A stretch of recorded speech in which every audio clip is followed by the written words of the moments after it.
Chaque enfant qu'il adopte meurt et la raison vous brisera le cœur. Au cours des 3 dernières décennies, 10 enfants ont perdu la vie dans ses bras. Mais Mohamed Bzik n'a pas l'intention d'arrêter d'adopter des enfants de sitôt. Il décrit cela comme la mission de sa vie, et des personnes à travers le monde font des dons d'argent pour qu'il puisse continuer à faire ce qu'il fait. Regardez cette vidéo pour découvrir la raison. Voici Mohamed Bzik. Né en Libye, il est venu aux États-Unis en 1978 en tant qu'étudiant universitaire pour étudier l'ingénierie électronique. En 1989, il a épousé sa défunte épouse Dawn et en 1997, il est devenu un citoyen américain. Dawn était une ancienne mère d'accueil et militait pour des foyers d'accueil meilleurs. Ses grands-parents avaient été des parents d'accueil et elle s'en était inspirée. Avant que le couple ne se rencontre, elle avait ouvert sa maison comme foyer d'urgence pour les enfants placés en famille d'accueil, qui avaient besoin d'un placement immédiat ou qui étaient placés dans des centres de protection. Ensemble, Dawn et Mohamed se sont occupés de dizaines d'enfants et ils ont développé des liens profonds avec les enfants handicapés et abandonnés qui avaient le plus besoin d'amour et de gentillesse. Leur vie a de la valeur. Je suis content que je les vois sourire et quand je sais qu'ils sont heureux et satisfaits. Vous n'avez pas besoin de mots pour le savoir, a déclaré Mohamed. Malheureusement, Dawn est décédé il y a quelques années, mais Mohamed a décidé de continuer à faire ce qu'il aimait. Pour lui, c'était normal de continuer et il voulait honorer sa mémoire en offrant un foyer aimant aux enfants qui en ont le plus besoin.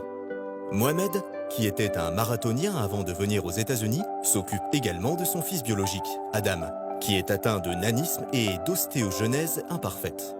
Le terme ostéogenèse imparfaite signifie la formation imparfaite des os. Il est également appelé maladie des os fragiles, car les personnes atteintes ont des os qui se fracturent facilement à la suite de traumatismes légers ou même sans cause apparente.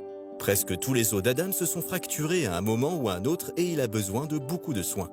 Mais malgré cela, Mohamed avait encore plus d'amour à donner et aujourd'hui, depuis plus de 30 ans, il accueille et prend soin des enfants qui sont trop souvent négligés par tout le monde. Des enfants placés en famille d'accueil, en phase terminale de maladie, qui ne peuvent souvent ni voir, ni entendre, ni parler, et à qui il reste peu de temps sur cette terre pour connaître l'amour, la gentillesse et le rire. Avant son décès en 2014, Dawn et Mohamed étaient déjà connus des services de l'enfance de la famille du comté de Los Angeles, car ils étaient les seuls à accepter de s'occuper d'enfants malades. En 1995, nous avons décidé d'adopter des orphelins abandonnés dans les hôpitaux ou enlevés à leur famille par l'État à cause de la violence ou de la pression. La seule maison qui accepte les orphelins et les enfants sur le point de mourir à Los Angeles est la mienne. Je me suis occupé de 80 enfants depuis 1989. Et 10 enfants ont perdu la vie dans mes bras, a expliqué Mohamed. Comme on peut l'imaginer, les enfants ont besoin des soins 24 heures sur 24. Presque tous les enfants qui ont passé leurs dernières années avec Bzik lui ont été envoyés directement des hôpitaux du comté de Los Angeles alors qu'ils étaient bébés, où ils avaient été donnés ou abandonnés par des parents incapables de s'occuper d'eux. Les services de l'enfance de Los Angeles travaillent en étroite collaboration avec Bzik. Ils lui disent quand des enfants sont sur le point de mourir et lui demandent s'il peut les adopter. Ils savent qu'il ne va pas hésiter à accepter. Si je ne les accueille pas, ils sont envoyés à l'hôpital car ils n'ont ni famille ni maison, a expliqué Mohamed. Cependant, lorsque je les accueille, ils ressentent une atmosphère familiale. Ils se sentent en sécurité et sont aimés jusqu'à la fin de leur vie. Si quelqu'un nous appelle un jour et nous dit « cet enfant a besoin de soins palliatifs à domicile », il n'y a qu'un seul nom auquel nous pensons. C'est le seul qui accepte de prendre un enfant qui risque de ne pas s'en sortir, a déclaré Mélissa, une coordinatrice d'accueil qui trouve des placements pour les enfants malades. Dans de nombreux cas, Mohamed ne donne pas seulement un foyer et de l'amour aux enfants, mais aussi un nom. Les enfants sont souvent abandonnés à l'hôpital et, le plus souvent, leurs parents biologiques ne leur ont pas donné de nom. La seule chose qui est écrite sur le document, c'est « petit garçon » ou « petite fille ». En 2011, Mohamed a décidé de recueillir une jeune fille alitée qui souffrait d'une maladie cérébrale rare. Elle s'appelait Samantha. Elle était aveugle, sourde et paralysée des bras et des jambes. Elle n'avait presque plus d'activité cérébrale, avait de nombreuses convulsions et le seul moyen de communiquer avec elle, c'était par le toucher. Je sais qu'elle ne peut pas entendre et qu'elle ne peut pas me voir, mais je lui parle quand même toujours. Je la tiens toujours, je joue avec elle. Elle a des sentiments, elle a une âme, elle est un être humain. Et je veux qu'elle sache que quelqu'un est là pour elle. Quelqu'un l'aime, elle n'est pas seule, a déclaré Mohamed à l'époque. Dans les vidéos, on peut clairement voir à quel point il s'occupe bien de la petite fille. Il l'avait accueillie alors qu'elle n'avait que 6 semaines. Et à l'époque, ses médecins disaient qu'elle ne vivrait que quelques mois.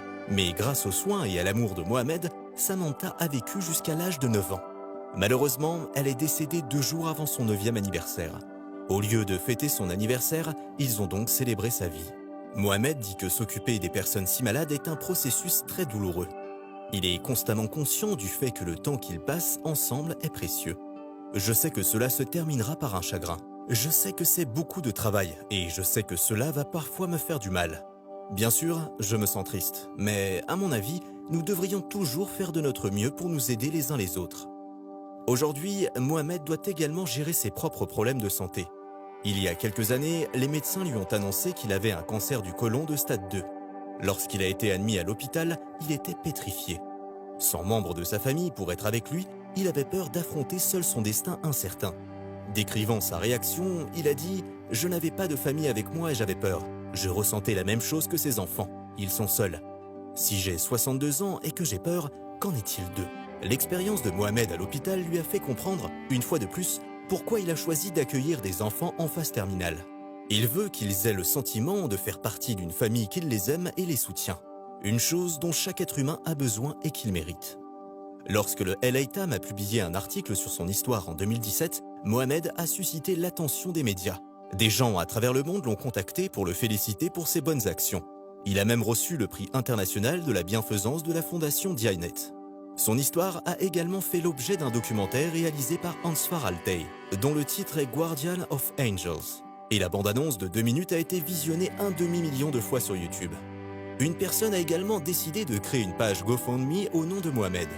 Ce dernier n'en avait aucune idée et ne l'a appris que lorsque la société GoFundMe elle-même l'a contacté pour lui parler de l'argent qui avait été collecté pour lui. À ce jour, plus de 775 000 $ ont été collectés, ce qui fait presque 640 000 €. Et les gens continuent à faire des dons presque tous les jours. Les dons s'ajoutent aux 1 600 $ ou 1 300 € par mois qu'il reçoit du comté de Los Angeles pour ses services d'accueil. Sur la page, il est indiqué que le compte GoFundMe a été créé pour collecter des fonds que Mohamed pourrait ensuite dépenser comme il veut, pour améliorer sa qualité de vie et celle de ses enfants. Les fonds ont principalement été utilisés pour l'aménagement de la maison, comme l'installation de la climatisation et du chauffage central, une véritable bénédiction qui a rendu leur vie beaucoup plus agréable. Surtout si on considère les nombreuses vagues de chaleur qu'a connues la Californie ces dernières années. Voyez-vous, de nombreux enfants de Mohamed ont des problèmes de régulation de la température corporelle.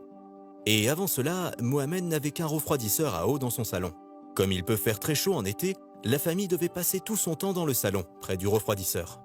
Parmi les autres réparations et aménagements importants effectués dans la maison, il y a eu l'installation d'un chauffe-eau et la réparation du toit qui laissait entrer de l'eau depuis un certain temps.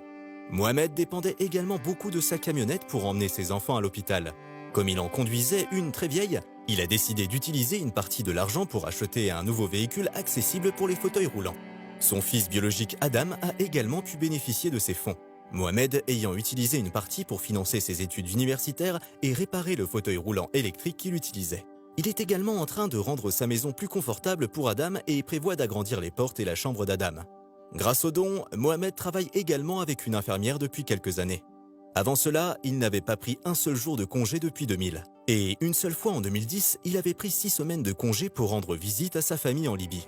Les dons lui ont permis d'engager une infirmière qui vient tous les jours à la maison et cela lui permet de prendre de petites pauses, faire des courses et prier à la mosquée.